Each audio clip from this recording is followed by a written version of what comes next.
Okay, I'd like to talk about analyzing your statistics. Of course, once you have it configured, you're going to have to give it a day until it starts to accumulate data. But once you have, a couple days worth, go in there and you can look and see people that have been coming to your site and look at all different kinds of neat things. This is one of the accounts that I work with, and you can see here that right as soon as you log in on the dashboard, they show you how many visitors you've been having each day, which is nice to see. It kind of goes up and down. They also tell you how many page views you've had. This is for a month period here. It also tells you each visitor on average how many pages they're visiting. So looking at this here, you can see that when people come to my site, they're not just coming and leaving. They're looking at an average of 5 pages. The bounce rate is the number of people that come to the main site and then don't go anywhere else.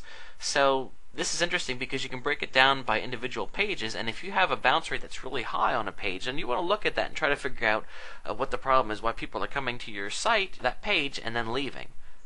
The average time that a person's spending on the site is 3 minutes. That's pretty good. Given the business that I'm working with here, I think that's something to be happy about. Also, you can look and see the people that have come this past month, how many of them are new people. So this is a business that I work with, and they're glad to see that every month we're getting a lot of new people coming, thinking about their service, and then hopefully, coming and using their service. Let's scroll down here. It also breaks things down by telling you how many people came from the search engines, what other sites they came from, and also how many people went directly to the site. These would be people that type the site name in. So I'm not going to go to it right now because of confidentiality, but it's really neat to see where other places people are coming from.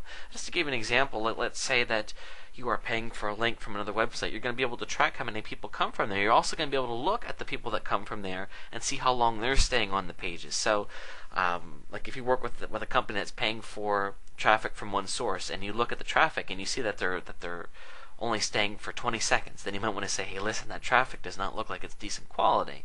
On the other hand, if they're looking at multiple pages and staying for a long time, then you want to say, hey, listen, it looks like this is good traffic here. So something to keep in mind.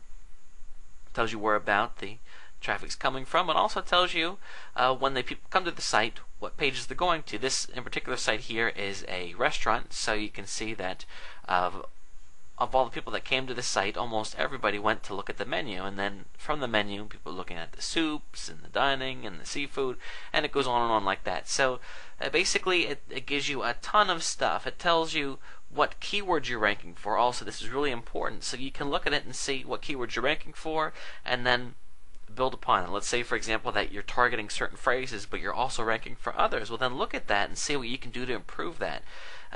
Marketing is not something that stands still. It's something that you need to be looking at all the time, so you're always making things better.